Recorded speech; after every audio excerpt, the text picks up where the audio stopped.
Hello everyone, ahan maktada hira sandra thokpam mayam purmakpo ai channel siga amuka hanna taramna oksari. Ngasi aina pariba video content asidi mayam sum hape sum khangbiramani ngasi dagi akogi Rashi train thoi ko koi Zoadaic sign train thoi je ngasi dagi ai haujaragani aduna ngasi aina haijadori basidi ahan ba koi Zoadaic sign akoi Rashi mes Rashi jaga koi mayam sum khangbe Aries ko koi asi matang dani na haijadori base aduna viewers sing ngasi aina Hai ba koi mes Rashi koi miyoi sing se ko makoi gi behavior makoi personality makoi gi nature makoi character adadi makoi gi secret oiba mayam na khangdaba ko akoi myam lei ko makoi akoi mes Rashi gi miyoi sing sigi adugi secret oiba ko manung gi oiba poching ai myam da haidok charake aduga makoi ga kamaina loina bigani makoi bu kamaina support to bigani asi matang sum ai la aroi bdim panjarake aduga aroi bda makoi gi koi karamba Rashiga makoiga kara chanai kara chunai karamba Rashiga khasitang oiso koi chuna de haiba posing se asi punamak se ai loina haijarake aduna ahan bada ai mes Rashi gi koi gi Aries Rashi gi myoi singji ko ai mayam na haipetang starting da ai khangnaba ai hint ntraga koi ku masa ma ai mayam na thamjaram ko haibdi makoi se haiba koi mes Rashi myoi singja makoi se koi control to buda khasitang wai ko khasitang wa ba adungom myoi singni ani subudana makoi behavior se ko khajitang khoi angang behavior baby behavior adum sum khar chen ba adum myo sing ne aduna viewer sing aigi video content se haujadri mang da mayam pham da aina matamong da haijabdo kana gumba aigi video se ga natraga ai channel se ga kana gumba nauna lakpi ba natraga nauna yingbi ba taraga di aigi channel se like to biramu subscribe to biramu amasung bell icon nami ba kaubiramu no haidana asi matang di ahana nungsin jaramge aduna viewers sing matam se low da bida aigi video content se hauna ba tawjarage na mayam pham da ina haijari ahan ba point ta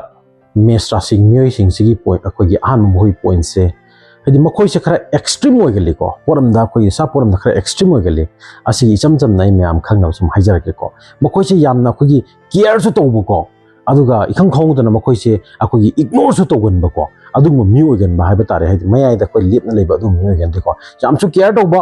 aduga makoi mamun hek charak ta matam da khogi ignore salau to thokpa adugum mi oisu oigali chamcham nai example pijarake ko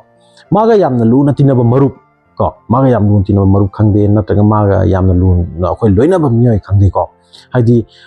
hajigi mi china hajigi mi se ko hajigi mes Rashi gi myoi sing china makoi na haidi mamon da khajik tang charu boy betaraga di makoi che lu na tawdana khotana ay ungthang je ko tha dana khotana khoi leidana sum chamina na thakmina dana koi mina dana som chamina ba haiba tare adubu hai ba khoi mes Rashi gi myoi sing china makoi gi mamon china khajik tang charak ta matam da kari haiba tare hajigi maga loina ri se sa law na hundu oga atopa mi yong ga mo khoi gi loina ba haiba tare ko aduga haidi maga hana mamang loina mi na khali kari no to isibu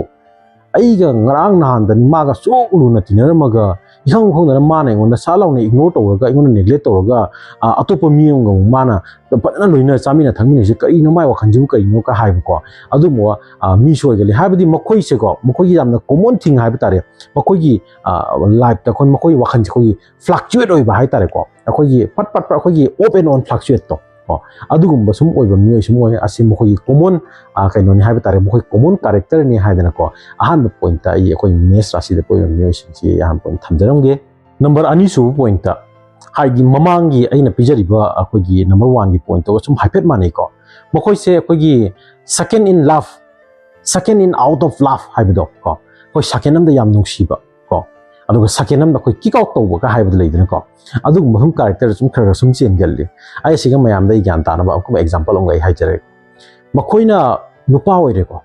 nupa oi batara gi makoina yamna pamjaba ko gi furit hairone ko koina liliba ko furit cha masigi furit cha makoina am pamjaba ko bazar da leire na hairo adum ko yamna pamjaba am pamjana licha ba haibatare ko masigi furit cha makoina ko gi satisfied oi dripo haibatare makoina pain dripo ko gi akoi collar se ga khogi nura thang la bokta akhoi phi sena akhoi matu tatre bokta haidi mokoi adugi phi se chom sina ba haibdo adugo myo soi gelle aduna akhoi gi nupi da su cham cham na haibu da akhoi mana lipstick um pame na traga mana cream ma pam ani poram freedom pame hairo ko mokoi na akhoi phaja po che akhoi nobodi gi chom lit pa haiba tare continuously ingdang sum lit na sum kan sina ba ko mokoi na pen ri bokta mokoi mamo na pen ri bokta adu mi sumoi gelle aduga kamaina tawri haibda ꯑꯗꯨꯒꯤ ꯄꯨꯔꯤꯠꯇꯣ ꯍꯦꯛ ꯈꯖꯤꯛꯇꯪ ꯃꯣꯏꯅ ꯅꯠꯇ꯭ꯔꯒ ꯑꯩꯈꯣꯏ ꯑꯗꯨꯒꯤ ꯇꯧꯔ ꯃꯈꯣꯏꯗ ꯁꯤꯖꯤꯟꯅꯔꯤꯕ ꯄꯣꯠꯇꯣ ꯀꯔꯤꯒꯨꯝꯕ ꯃꯈꯣꯏꯅ ꯀꯔꯤꯒꯨꯝꯕ ꯄꯥꯝꯃꯛꯇꯕ ꯇꯥꯔꯒꯗꯤꯀꯣ ꯑꯇꯣꯞꯄ ꯑꯃ ꯃꯈꯣꯏꯁꯦ ꯑꯩꯈꯣꯏ ꯀꯩꯅꯣ ꯇꯧꯕ ꯍꯥꯏꯕ ꯇꯥꯔꯦ ꯑꯩꯈꯣꯏ ꯁꯤꯖꯤꯟꯅꯕ ꯍꯥꯏꯕ ꯇꯥꯔꯦ ꯑꯗꯨꯗꯨꯅ ꯑꯗꯨꯒꯤ ꯄꯣꯠꯇꯨꯁꯨ ꯃꯈꯣꯏꯅ ꯄꯦꯟꯗ꯭ꯔꯤꯐꯥꯎꯇ ꯃꯈꯣꯏꯒꯤ ꯍꯥꯔꯠ ꯃꯈꯣꯏꯒꯤ ꯊꯃꯣꯏꯅ ꯁꯦꯇꯤꯁꯐꯥꯏഡ് ꯑꯣꯏꯗ꯭ꯔꯤꯐꯥꯎꯇ ꯑꯗꯨꯒꯤ ꯄꯣꯠꯇꯣ ꯁꯨꯝ ꯁꯤꯖꯤꯟꯅꯔꯒ ꯀꯩꯅꯣ ꯇꯧꯕ ꯃꯈꯣꯏꯒꯤ ꯁꯤꯖꯤꯟꯅꯕ ꯑꯗꯨꯒꯨꯝꯕ ꯃꯤꯑꯣꯏꯁꯤꯡ ꯑꯣꯏꯒꯟꯕ ꯍꯥꯏꯕ ꯇꯥꯔꯦ ꯏꯆꯝ ꯆꯝꯅ ꯁꯤꯒꯤ ꯄꯣꯠꯁꯦ ꯑꯁꯦꯡꯕꯗꯗꯤ ꯑꯩꯈꯣꯏꯒꯤ ꯃꯈꯣꯏꯒꯤ ꯔꯤꯂꯦꯁꯟ ꯑꯦꯐꯦꯌꯔꯁ ꯂꯥꯏꯐꯇꯁꯨ ꯑꯣꯏꯕ ꯌꯥꯏ ꯀꯣ ꯃꯈꯣꯏꯒꯤ ꯔꯤꯂꯦꯁꯟꯒꯤ ꯑꯩꯈꯣꯏꯒꯤ ꯀꯩꯅꯣꯗꯁꯨ ꯂꯥꯏꯐꯇꯁꯨ ꯑꯣꯏꯕ ꯌꯥꯏ ꯃꯈꯣꯏ ꯄꯨꯟꯁꯤꯗꯁꯨ ꯑꯣꯏꯕ ꯌꯥꯏ ꯅꯠꯇ꯭ꯔꯒ ꯑꯩꯈꯣꯏꯒꯤ ꯃꯦꯇꯔꯤꯌꯦꯜ ꯁ꯭ꯄꯣꯠꯇꯁꯨ ꯑꯣꯏꯕ ꯌꯥꯏ ꯑꯩꯈꯣꯏꯒꯤ ꯐꯤꯒꯨꯝꯕꯗꯁꯨ ꯑꯣꯏꯕ ꯌꯥꯏ ꯍꯥꯏꯔꯤꯕ ꯃꯈꯣꯏꯒꯤ ꯑꯩꯅ ꯍꯧꯖꯤꯛꯇ ꯍꯥꯏꯖꯔꯤꯕ ꯀꯩꯅꯣ ꯑꯩꯈꯣꯏꯒꯤ ꯑꯦꯛꯖꯥꯝꯄꯜꯁꯤꯡꯗꯣ ꯅꯝꯕꯔ 3 ꯁꯨꯕ ꯄꯣꯏꯟꯠꯇ ꯑꯩꯈꯣꯏꯒꯤ ꯃꯦꯁ ꯔꯥꯁꯤ ꯃꯤꯑꯣꯏꯁꯤꯡꯁꯦꯀꯣ ꯃꯈꯣꯏꯁꯦ ꯀꯤꯒꯟꯗꯕ ꯃꯤꯑꯣꯏꯒꯜꯂꯤ ꯀꯣ ꯊꯧꯅꯥꯁꯨ ꯈꯔ ꯐꯩ ꯑꯗꯨꯒ ꯃꯈꯣꯏꯁꯦ ꯀꯤꯒꯟꯗꯕ ꯃꯤꯑꯣꯏꯒꯜꯂꯤ ꯀꯅꯥꯒꯨꯝꯕ ꯃꯥꯒ ꯌꯦꯛꯅꯕ ꯈꯪꯗꯦ ꯅꯠꯇ꯭ꯔꯒ ꯀꯅꯥꯒꯨꯝꯕ ꯃꯥꯒꯤ ꯃꯄꯨꯟꯁꯤꯗ ꯑꯩꯈꯣꯏꯒꯤ ꯈꯨꯔꯧ ꯊꯥꯡꯄ ꯈꯪꯗꯦ ꯅꯠꯇ꯭ꯔꯒ ꯌꯦꯛꯂꯛꯄ ꯈꯪꯗꯦꯀꯣ ꯄ꯭ꯔꯣꯕ꯭ꯂꯦꯝ ꯑꯃ ꯀ꯭रिꯌꯦꯠ ꯇꯧꯔꯛꯄ ꯈꯪꯗꯦꯀꯣ ꯑꯗꯣ ꯃꯈꯣꯏꯁꯦ ꯃꯤꯗꯨꯒꯤ ꯄꯣꯖꯤꯁꯟꯁꯦ ꯑꯗꯣ ꯃꯥꯒꯤ ꯄꯣꯖꯤꯁꯟꯁꯦ ꯂꯧꯊꯕ ꯉꯝꯕ ꯑꯗꯨꯒ ꯃꯥꯛꯁꯦ ꯀꯅꯥꯅꯣ ꯍꯥꯏꯕꯗꯣ ꯑꯗꯨ ꯇꯥꯛꯄ ꯉꯝꯕ ꯑꯗꯨꯒꯨꯝꯕ ꯃꯤꯑꯣꯏꯁꯨ ꯑꯣꯏꯒꯜꯂꯤ ꯅꯝꯕꯔ 4 ꯁꯨꯕ ꯄꯣꯏꯟꯠꯇ ꯑꯩꯈꯣꯏꯒꯤ ꯃꯈꯣꯏꯁꯦ ꯈꯔ ꯑꯩꯈꯣꯏ ꯀꯩꯅꯣ ꯇꯧꯕ ꯍꯥꯏꯕ ꯇꯥꯔꯦ ꯑꯅꯝ ꯀꯟꯕ ꯍꯥꯏꯕ ꯇꯥꯔꯦꯀꯣ ꯑꯩꯈꯣꯏꯒꯤ ꯍꯥꯏꯕꯁꯨ ꯈꯖꯤꯛꯇꯪ ꯁꯨꯝ ꯈꯔ ꯏꯟꯗꯕ ꯍꯥꯏꯕ ꯇꯥꯔꯦ ꯃꯁꯤꯒꯤ ꯑꯩ ꯑꯦꯛꯖꯥꯝꯄꯜ ꯑꯃ ꯄꯤꯖꯔꯦ ꯑꯩꯅ ꯑꯦꯛꯖꯥꯝꯄꯜ ꯄꯤꯔꯤꯁꯤꯡꯁꯦ ꯃꯌꯥꯝꯅ ꯄꯨꯝꯅꯃꯛ ꯐꯖꯅ ꯒ꯭ꯌꯥꯟ ꯇꯥꯅꯕꯒꯤꯗꯃꯛꯇꯅꯤꯀꯣ ꯑꯩꯅ ꯑꯦꯛꯖꯥꯝꯄꯜ ꯄꯤꯖꯔꯤꯕꯁꯤꯡꯁꯦ ꯍꯥꯏꯗꯤ ꯈꯔ ꯑꯅꯝ ꯀꯟꯕ ꯑꯩꯈꯣꯏ ꯈꯔ ꯍꯥꯏꯕ ꯈꯔ ꯏꯟꯗꯕ ꯍꯥꯏꯕ ꯇꯥꯔꯦꯀꯣ ꯑꯁꯤꯁꯦ ꯀꯅꯥꯒꯨꯝꯕ ꯑꯩꯈꯣꯏꯒꯤ ꯍꯥꯏꯔꯤꯕ ꯑꯩꯈꯣꯏꯒꯤ ꯃꯦꯁ ꯔꯥꯁꯤ ꯀꯣ ꯑꯩꯈꯣꯏꯒꯤ ꯑꯦꯔꯤꯁ ꯔꯥꯁꯤ ꯀꯣ ꯑꯁꯤ ꯃꯤꯑꯣꯏꯁꯤꯡꯁꯦ ꯃꯈꯣꯏꯒꯤ ꯑꯍꯜ ꯂꯃꯟ ꯍꯥꯏꯕ ꯇꯥꯔꯦ ꯃꯃꯥ ꯅꯠꯇ꯭ꯔꯒ ꯃꯈꯣꯏ ꯃꯄꯥꯅ ꯅꯠꯇ꯭ꯔꯒ ꯀꯔꯤꯒꯨꯝꯕ ꯑꯍꯜ ꯂꯃꯟꯅ ꯃꯈꯣꯏꯗ ꯀꯔꯤꯒꯨꯝꯕ ꯍꯥꯏꯕ ꯂꯩꯗꯅ ꯏꯕꯨꯡꯉꯣ ꯅꯠꯇ꯭ꯔꯒ ꯏꯕꯦꯝꯃ ꯅꯪ ꯑꯁꯤꯒꯤ ꯄꯣꯠꯁꯦ ꯇꯧꯒꯅꯨ ꯅꯠꯇ꯭ꯔꯒ ꯑꯁꯤ ꯃꯐꯝꯁꯤꯒ ꯅꯪ ꯆꯪꯒꯅꯨꯀꯣ ꯀ ꯍꯥꯏꯕ ꯄꯣꯠꯁꯦ ꯃꯁꯤꯒꯤ ꯄꯣꯠꯁꯦ ꯃꯈꯣꯏꯅ ꯍꯥꯏꯅꯦꯕ ꯍꯣꯏ ꯕꯕꯥ ꯆꯪꯉꯣꯏꯗ ꯍꯣꯏ ꯕꯕꯥ ꯆꯠꯂꯣꯏꯗ ꯍꯥꯏꯅ ꯑꯗꯨꯒꯤ ꯄꯣꯠ ꯑꯃ ꯂꯩꯍꯧꯅꯦꯕ ꯑꯗꯨꯒ ꯇꯁꯦꯡꯅꯗꯤꯀꯣ ꯃꯈꯣꯏꯒꯤ ꯃꯊꯧꯒꯤ ꯃꯅꯨꯡꯗꯀꯣ ꯄꯣꯠ ꯑꯃ ꯁꯨꯝ ꯂꯣꯠꯇꯅ ꯂꯩꯌꯦꯕ ꯁꯤ ꯀꯩꯅꯣ ꯍꯥꯏꯕ ꯃꯇꯝꯗ ꯑꯩꯈꯣꯏ ꯕꯕꯥꯅ ꯑꯩꯉꯣꯟꯗ ꯍꯥꯏꯔꯝꯃꯤꯁꯦ ꯑꯁꯤꯒ ꯆꯠꯀꯅꯨ ꯍꯥꯏꯔꯝꯃꯤꯕ ꯄꯣꯠꯁꯦ ꯑꯁꯤꯒ ꯆꯪꯒꯅꯨ ꯍꯥꯏꯔꯝꯃꯤꯕ ꯄꯣꯠꯁꯦ ꯃꯁꯤ ꯀꯩꯅꯣꯝꯗꯤ ꯂꯩꯔꯝꯒꯅꯤꯀꯣ ꯑꯩ ꯑꯃꯨꯛꯇꯪꯗꯤ ꯆꯪꯕꯗꯤ ꯐꯩ ꯀꯣ ꯑꯩ ꯑꯃꯨꯛꯇ ꯆꯪꯉ ꯌꯦꯡꯉꯨꯔꯗꯤꯀꯣ ꯑꯩꯉꯣꯟꯗ ꯑꯄꯦꯟꯕ ꯍꯥꯏꯗꯣ ꯑꯣꯏꯅꯤ ꯍꯥꯏꯗꯅ ꯑꯗꯨꯗꯨꯅ ꯃꯈꯣꯏꯁꯦ ꯑꯗꯨꯒꯤ ꯃꯐꯝꯗꯨ ꯆꯪꯒꯅꯨ ꯇꯧꯅꯨ ꯍꯥꯏꯕ ꯄꯣꯠꯇꯣ ꯃꯗꯨꯒ ꯆꯪꯉꯒꯀꯣ ꯑꯗꯨꯒꯨꯝꯕ ꯌꯦꯡꯕ ꯃꯤꯁꯨ ꯑꯣꯏꯒꯜꯂꯤ ꯑꯩꯅ ꯃꯃꯥꯡꯗ ꯀꯔꯤ ꯍꯥꯏꯈꯤ ꯃꯌꯥꯝꯗ ꯍꯥꯏꯔꯤꯕ ꯑꯩꯈꯣꯏꯒꯤ ꯃꯦꯁ ꯔꯥꯁꯤ ꯃꯤꯑꯣꯏꯁꯤꯡꯁꯦ ꯃꯈꯣꯏꯁꯦ ꯑꯩꯈꯣꯏꯒꯤ ꯆꯥꯏꯜꯒꯤ ꯕꯤꯍꯦꯕꯤꯌꯔ ꯑꯩꯈꯣꯏꯒꯤ ꯕꯦꯕꯤ ꯕꯤꯍꯦꯕꯤꯌꯔ ꯑꯩꯈꯣꯏꯒꯤ ꯑꯉꯥꯡꯒꯤ ꯕꯤꯍꯦꯕꯤꯌꯔ ꯁꯨꯝ ꯈꯔ ꯆꯦꯜꯂꯤ ꯍꯥꯏꯕꯗꯣ ꯑꯉꯥꯡꯅ ꯅꯪ ꯍꯥꯏꯌꯣꯕ ꯏꯕꯨꯡꯉꯣ ꯅꯪ ꯏꯕꯦꯝꯃ ꯅꯪ ꯑꯁꯤꯗ ꯆꯠꯂꯨꯅꯨ ꯍꯥꯏꯕ ꯄꯣꯠꯁꯦ ꯃꯣꯏ ꯁꯨꯝ ꯃꯣꯏꯗꯤ ꯄꯤꯕꯅꯤꯅ ꯀꯔꯤꯝꯗꯤ ꯍꯥꯏꯔꯣꯏꯀꯣ ꯑꯗꯣ ꯉꯁꯥꯏꯒꯤ ꯃꯈꯣꯏꯅ ꯆꯪꯒꯅꯨ ꯃꯐꯝꯁꯦ ꯃꯈꯣꯏ ꯆꯪꯉꯒ ꯑꯩꯈꯣꯏꯒꯤ ꯁꯨꯝ ꯄ꯭ꯔꯣꯕ꯭ꯂꯦꯝ ꯑꯃ ꯁꯨꯝ ꯀ꯭रिꯌꯦꯠ ꯇꯧꯕ ꯍꯥꯏꯕꯗꯣ ꯑꯗꯨꯒꯨꯝꯕ ꯄꯣꯠꯇꯣ ꯁꯨꯝ ꯑꯣꯏꯒꯟꯕ ꯍꯥꯏꯕ ꯇꯥꯔꯦ ꯍꯧꯖꯤꯛꯀꯤ ꯑꯩꯈꯣꯏꯒꯤ ꯃꯦꯁ ꯔꯥꯁꯤꯒꯤ ꯑꯩꯈꯣꯏ ꯃꯤꯑꯣꯏꯁꯤꯡꯁꯦ ꯁꯨꯝ ꯈꯔ ꯁꯨꯃꯥꯏꯅ ꯈꯔ ꯇꯧꯒꯜꯂꯦ ꯍꯥꯏꯗꯅ ꯅꯝꯕꯔ 4 ꯁꯨꯕ ꯄꯣꯏꯟꯠꯇ ꯑꯩ ꯁꯤꯃ ꯄꯟꯖꯅꯤꯡꯉꯤ ꯅꯝꯕꯔ 5 ꯁꯨꯕ ꯄꯣꯏꯟꯠꯇ ꯑꯩꯈꯣꯏꯒꯤ ꯍꯧꯖꯤꯛꯀꯤ ꯃꯦꯁ ꯔꯥꯁꯤ ꯃꯤꯑꯣꯏꯁꯤꯡꯁꯦ ꯃꯈꯣꯏꯁꯦ ꯈꯔ ꯐ꯭रीडम ꯂꯥꯚꯔ ꯍꯥꯏꯕ ꯇꯥꯔꯦ ꯈꯔ ꯐ꯭री ꯑꯣꯏꯕ ꯑꯗꯨꯒꯨꯝꯕ ꯁꯨꯝ ꯈꯔ ꯄꯥꯝꯕ ꯃꯤꯑꯣꯏꯒꯜꯂꯤ ꯀꯅꯥꯒꯨꯝꯕꯅ ꯃꯈꯣꯏꯗ ꯀꯟꯇ꯭ꯔꯣꯜ ꯇꯧꯔꯒ ꯊꯝꯕ ꯄꯣꯠꯁꯦ ꯃꯈꯣꯏ ꯀꯌꯥ ꯀꯟꯅ ꯄꯥꯝꯒꯟꯗꯦ ꯑꯗꯨꯅ ꯃꯈꯣꯏꯒꯤ ꯑꯍꯜ ꯂꯃꯟ ꯑꯣꯏꯕ ꯇꯥꯔꯒꯁꯨ ꯃꯈꯣꯏꯗ ꯀꯟꯇ꯭ꯔꯣꯜ ꯇꯧꯔꯒ ꯊꯝꯕꯁꯦꯀꯣ ꯃꯈꯣꯏꯁꯦ ꯁꯨꯝ ꯃꯈꯣꯏꯒꯤ ꯗ꯭ꯔꯃꯥ ꯁꯨꯝ ꯈꯔ ꯍꯩꯕ ꯍꯥꯏꯕ ꯇꯥꯔꯦ ꯄꯣꯠꯁꯦ ꯍꯥꯏꯗꯤ ꯀꯃꯥꯏꯅ ꯑꯩꯈꯣꯏ ꯀꯟꯇ꯭ꯔꯣल ꯇꯧꯔꯒ ꯊꯝꯃꯤꯕ ꯅꯠꯇ꯭ꯔꯒ ꯃꯈꯣꯏꯗ ꯑꯩꯈꯣꯏꯒꯤ ꯀꯩꯅꯣ ꯇꯧꯔꯒ ꯊꯣꯛꯍꯟꯗꯅꯕ ꯍꯥꯏꯅ ꯇꯧꯔꯒ ꯊꯝꯕ ꯄꯣꯠꯁꯦ ꯃꯈꯣꯏ ꯁꯤꯃ ꯗ꯭ꯔꯃꯥꯁꯦ ꯀꯃꯥꯏꯅ ꯊꯣꯛꯂꯛꯀꯅꯤ ꯄꯣꯠꯁꯦ ꯅꯠꯇ꯭ꯔꯒ ꯀꯃꯥꯏꯅ ꯑꯩ ꯄꯣꯠꯁꯦ ꯑꯩ ꯐꯪꯒꯅꯤ ꯍꯥꯏꯕꯀꯣ ꯑꯗꯨꯒꯨꯝꯕ ꯅꯤꯡꯉꯥꯏ ꯁꯪꯗꯥꯕꯀꯣ ꯑꯗꯨꯒꯨꯝꯕ ꯁꯨꯝ ꯍꯩꯕ ꯃꯤꯁꯦ ꯁꯨꯝ ꯑꯣꯏꯒꯜꯂꯤꯀꯣ ꯌꯦꯡꯉꯣ ꯏꯆꯝ ꯆꯝꯅ ꯑꯉꯥꯡ ꯑꯃꯗꯉꯁꯥꯏꯒꯤ ꯑꯩꯅ ꯑꯉꯥꯡꯒꯤ ꯕꯤꯍꯦꯕꯤꯌꯔ ꯍꯥꯏꯕꯗꯣꯀꯣ ꯑꯉꯥꯡ ꯃꯆꯥ ꯑꯃꯗ ꯃꯈꯣꯏꯅ ꯄꯣꯠꯁꯦ ꯄꯥꯝꯕ ꯇꯥꯔꯒꯗꯤꯀꯣ ꯑꯩꯈꯣꯏ ꯂꯩꯕꯥꯛꯇ ꯊꯔꯣ ꯃꯥꯔꯣ ꯑꯣꯜꯂꯒ ꯀꯞꯄꯅꯤꯀꯣ ꯃꯈꯣꯏ ꯄꯣꯠꯇꯣ ꯐꯪꯗ꯭ꯔꯤꯐꯥꯎꯇꯀꯣ ꯑꯗꯨꯃꯥꯏꯅ ꯇꯧꯅ ꯈꯔ ꯑꯅꯝ ꯀꯟꯕ ꯍꯥꯏꯕ ꯇꯥꯔꯦ ꯃꯈꯣꯏꯁꯦ ꯑꯗꯨꯅ ꯃꯇꯥꯡꯗ ꯑꯩꯈꯣꯏꯒꯤ ꯃꯐꯝ ꯑꯃꯗꯒꯁꯦꯀꯣ ꯃꯈꯣꯏꯅ ꯇꯧꯔꯣꯏ ꯆꯥꯔꯣꯏ ꯀ ꯍꯥꯏꯕ ꯄꯣꯠꯁꯦ ꯃꯈꯣꯏ ꯆꯥꯔꯁꯨ ꯂꯩꯕ ꯉꯝꯕ ꯑꯗꯨꯒꯨꯝꯕ ꯃꯤꯁꯨ ꯑꯣꯏꯒꯜꯂꯤ ꯑꯩꯒꯤ ꯄꯨꯟꯁꯤꯗ ꯑꯩ ꯃꯔꯨꯞ ꯑꯃ ꯂꯩꯀꯣ ꯑꯩ ꯃꯥꯒꯤ ꯑꯦꯛꯖꯥꯝꯄꯜ ꯃꯆꯥ ꯑꯃ ꯄꯤꯖꯔꯛꯀꯦ ꯑꯩꯒꯤ ꯃꯔꯨꯞꯁꯦ ꯃꯥꯛꯁꯦ नुपी चेन चटपा है तारेको मतमदुगा नुपी चेन चटप माई नुपीसे सुथोक यादबको अदुगा माना कमाइना हाय ngasi ai nang se pudribokta ai ngasi aina pudribok nang ai ngasi mhomji chatloina hairo mana ko aduga mana ahamda magi makogi thongalda lepamdagi sum tawraga sum phone je tawra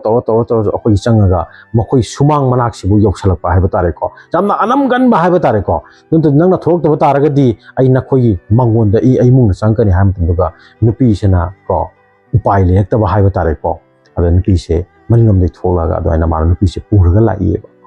adwain to ba haiba tare makoi sum anam kan ba haiba tare adu myoy singne na hai haiba number manga subo da point aina panjane number 6 subo point ta akogi makoi se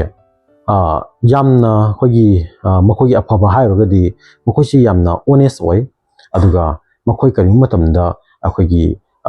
chim thigan da mi oi galle hadi seng seng na ngang thokpa ko direct direct ngang ba akhoi gi aseng ba ngang da ki gan da mi adugu mi oi galle ko haibadi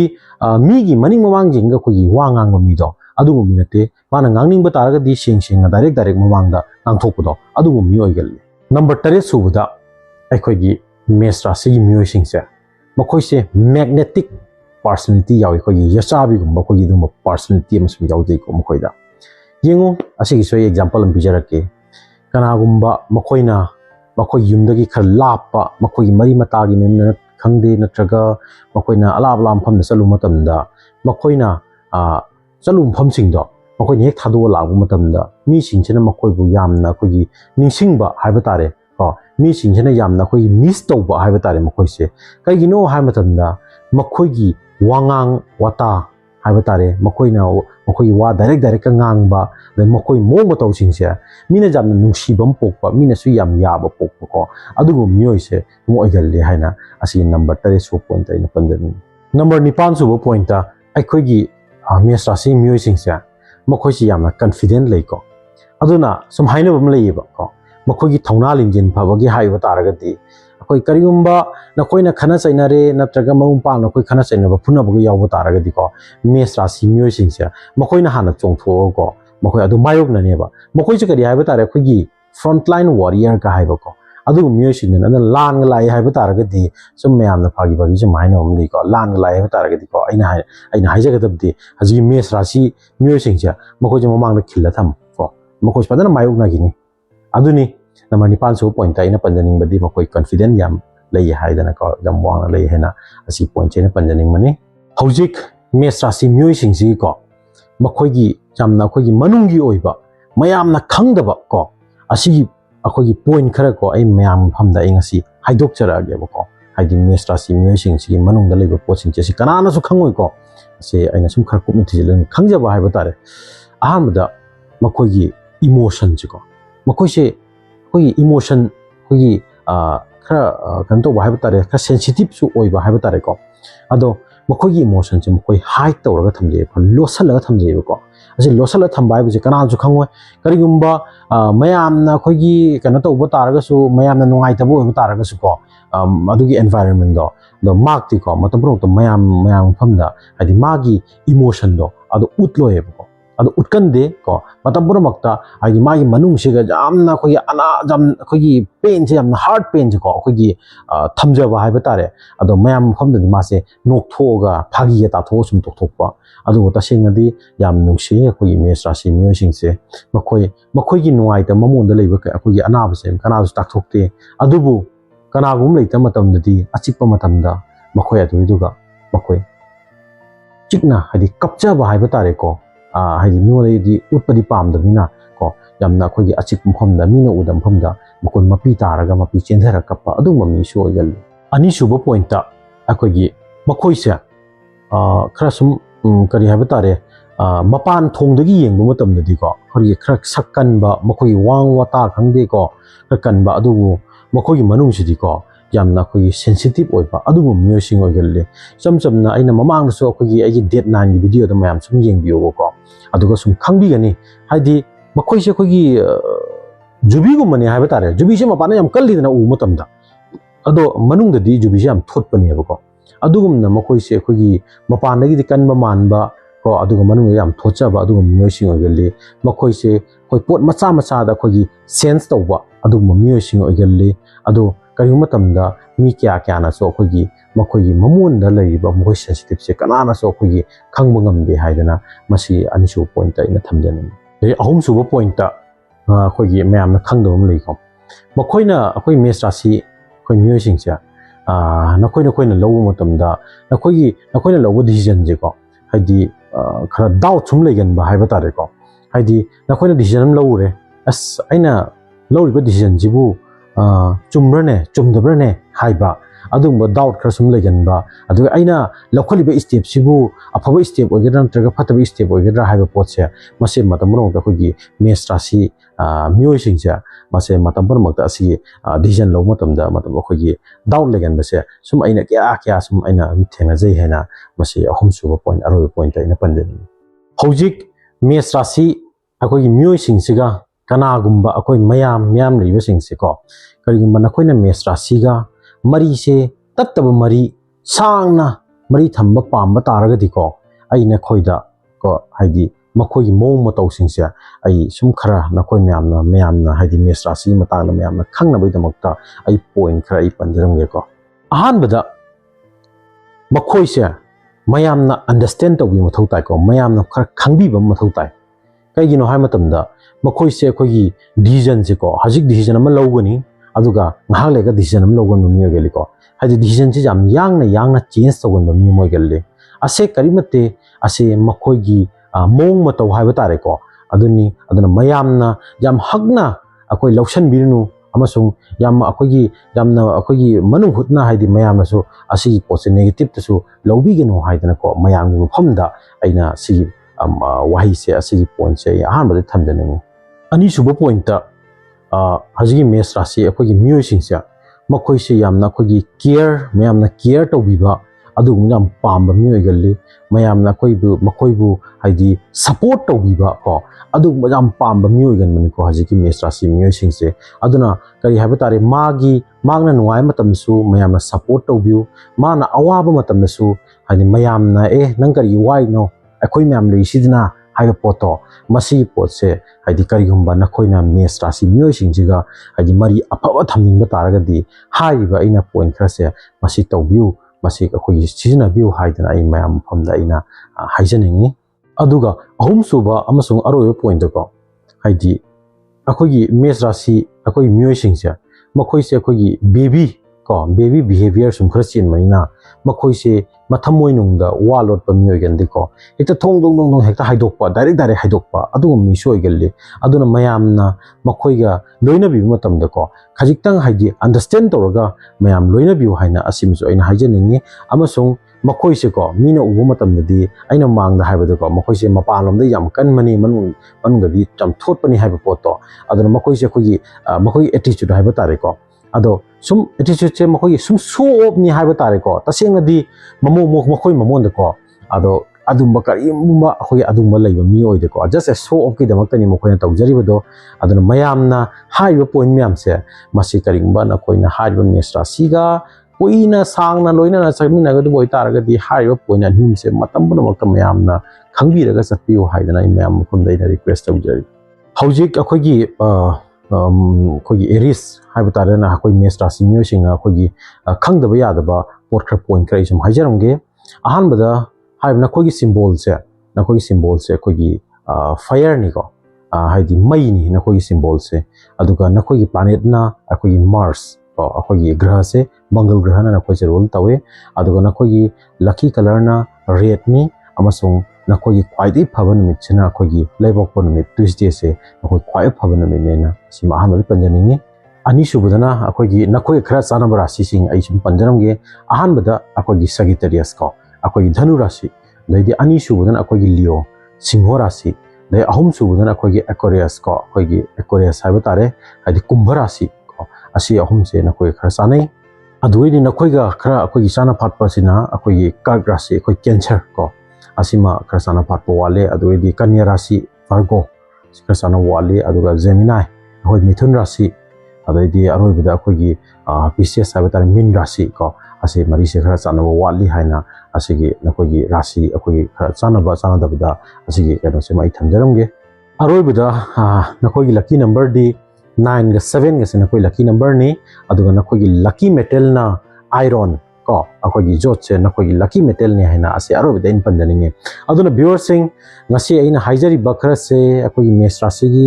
ꯃꯇꯥꯡꯗ ꯍꯥꯏꯖꯔꯤꯕꯁꯤꯡꯁꯦ ꯅꯈꯣꯏ ꯈꯖꯤꯛ ꯆꯥꯟꯅꯕꯤꯕ ꯇꯥꯔꯒꯗꯤ